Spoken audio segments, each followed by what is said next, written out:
लेकिन परमाणु बम के बटन पर पहुंचने से पहले ही अमेरिका के 2 न्यूक्लियर एयरक्राफ्ट कैरियर इजरायल पहुंच गए हैं। अमेरिका के ये दोनों एयरक्राफ्ट कैरियर अभी भूमध्य सागर से इजरायल हमास युद्ध पर नजर बनाए हुए हैं।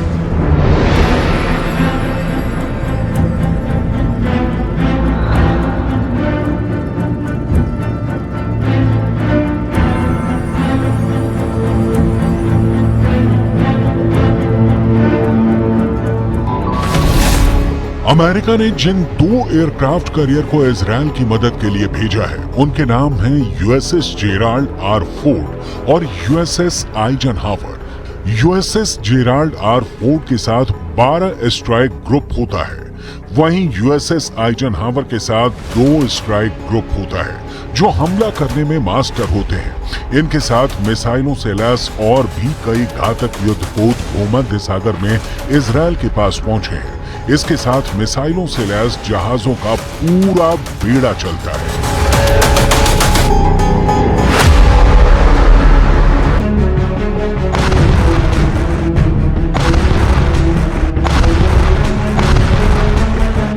यानी युद्ध की इस घड़ी में एक तरफ अमेरिका के न्यूक्लियर एयरक्राफ्ट कैरियर की तैनाती और दूसरी ओर खुद बाइडेन का पहुंचना बहुत बड़ा इशारा कर रहा है।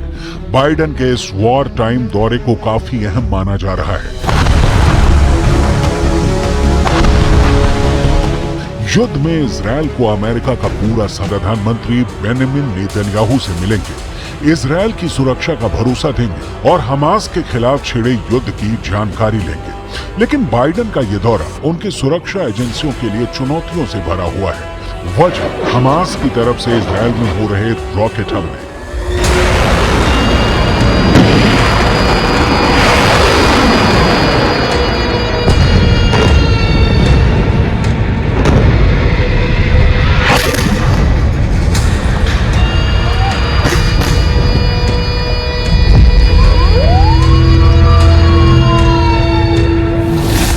ऐसे में हो सकता है कि बाइडेन को तेल अवीव में बंकर में भी रहना पड़े।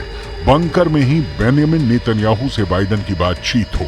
बंकर में ही मीटिंग कर बेंजामिन नेतन्याहू बाइडेन से अपनी मांगों को मनवाने की कोशिश कर सकते हैं। सवाल है, आखिर ऐसी आशंका क्यों जताई जा रही है कि इजरायल पहुंचने के बाद बाइडेन को बंकर में मीटिंग करनी पड़ सकती है? जवाब आपको सोमवार यानी 16 अक्टूबर को तेल अवीव में इजरायली संसद के शीत सत्र से पहले दिन के इस वीडियो को देखकर मिल जाएगा।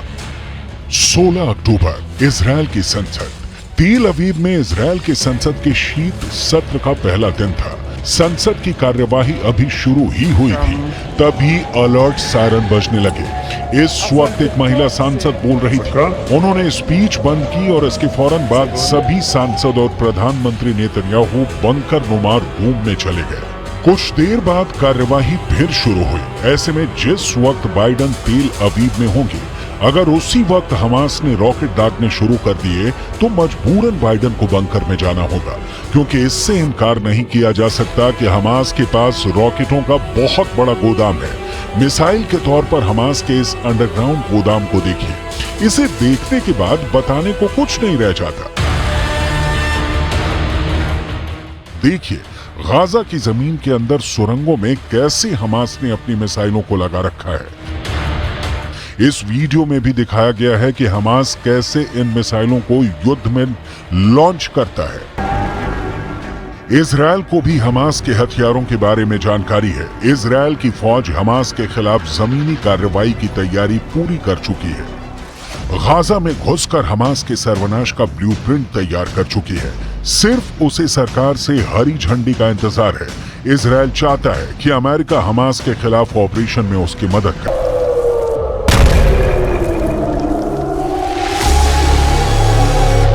जमीनी कार्रवाई का सीधा मतलब है इजरायल की सेना गाजा बॉर्डर को पार करेगी, गाजा में घुसेगी। अगर ऐसा हुआ तो युद्ध और भी भयंकर हो जाएगा, क्योंकि तब गाजा की गलियों में स्ट्रीट फाइट शुरू हो जाएगी और स्ट्रीट फाइट में कितनों की जान जाएगी ये कहना मुश्किल है।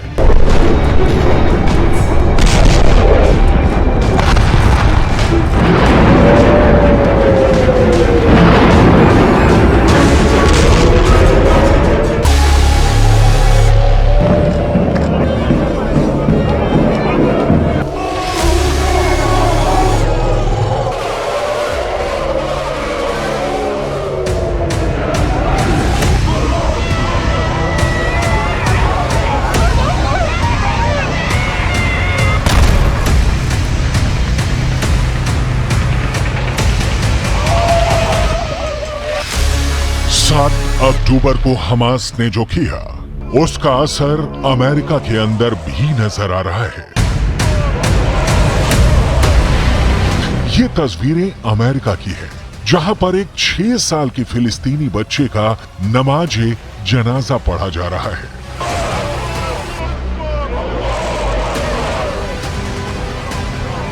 ये 6 साल का बच्चा एक अमेरिकी नागरिक के यहाँ किराए पर अपनी मां के साथ रह रहा था, लेकिन इस बच्चे को उसी के 71 साल के बुजुर्ग ने चाकू से 26 वार करके मार डाला।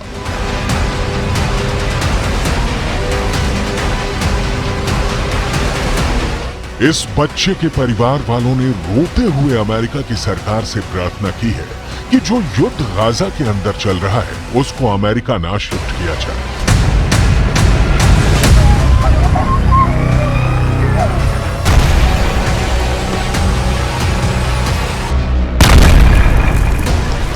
के हमले और फिर इजरायल के क्रूर बदले ने पूरी दुनिया को हिलाकर रख दिया है।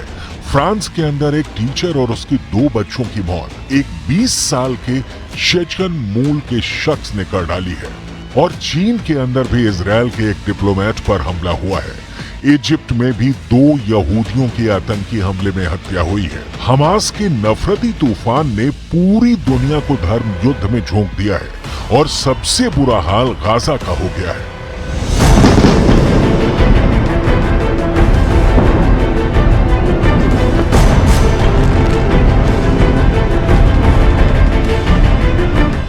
गाजा में 11वें दिन भी इजरायल की बमबारी लगातार जारी है। ये तय तो हो गया है कि बुधवार को बाइडन इजरायल पहुंच रहे हैं, लेकिन इसके बाद भी इजरायल ने हमले को रोकने के कोई संकेत अब तक नहीं दिए हैं। गाजा के खान यूनुस कैंप पर भी इजरायल ने रात भर बहुत जबरदस्त बमबारी की है। चीन के विदेश मंत्री वांग यी, रूस के राष्ट्रपति पुतिन, अमेरिका के राष्ट्रपति बाइडन, तुर्की के राष्ट्रपति अर्दोगान, कई बड़े नेता इजरायल से संयम बरतने की अपील कर चुके हैं, लेकिन नेतन्याहू का गुस्सा अब तक शांत नहीं हुआ है। अरबी भाषा में छपने वाले फिलिस्तीन के अखबारों में जो सूचनाएं छप रही हैं, वो दिल दहला देने वाली हैं।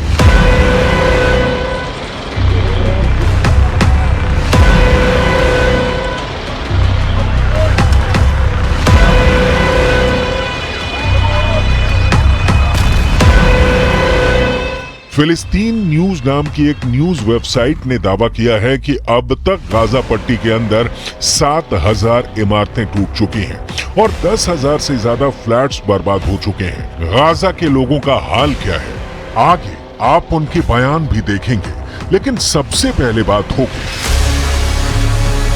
उस भूख की जिससे गाजा के लोग परेशान हैं। गाजा भूखा है, गाजा प्यासा है और यहाँ पर सारे इंतजाम फेल होते जा रहे हैं। फिलिस्तीन न्यूज के मुताबिक इस वक्त गाजा के अंदर एक व्यक्ति को खाने के लिए 24 घंटे में सिर्फ आधी रोटी मिल रही है। इसके अलावा साथ में मांस का एक डिब्बा दिया जा रहा है। एक मांस का डिब्बा 10 लोगों के लिए है।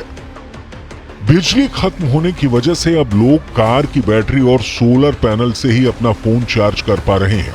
गाजा में जनहानि ना हो, इसके लिए इजरायल ने इस योजना पर काम करना शुरू किया कि उत्तर गाजा के लोगों को दक्षिण गाजा जाना चाहिए। 10 लाख लोग उत्तर गाजा को खाली कर चुके हैं। ऐसे में अब किसी भी वक्त इजरायल की आर्मी विनाश लीला शुरू कर सकती है।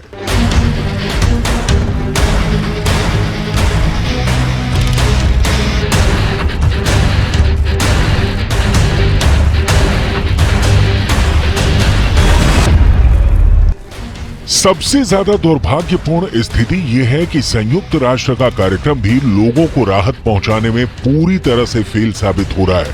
दरअसल इजरायल की चेतावनी के बाद यूएन की कुछ टीमें पहले ही उत्तर गाजा छोड़कर दक्षिण गाजा जा चुकी हैं और उत्तर गाजा में अब भी बचे हुए लोगों की मुसीबतें और ज्यादा बढ़ चुकी हैं।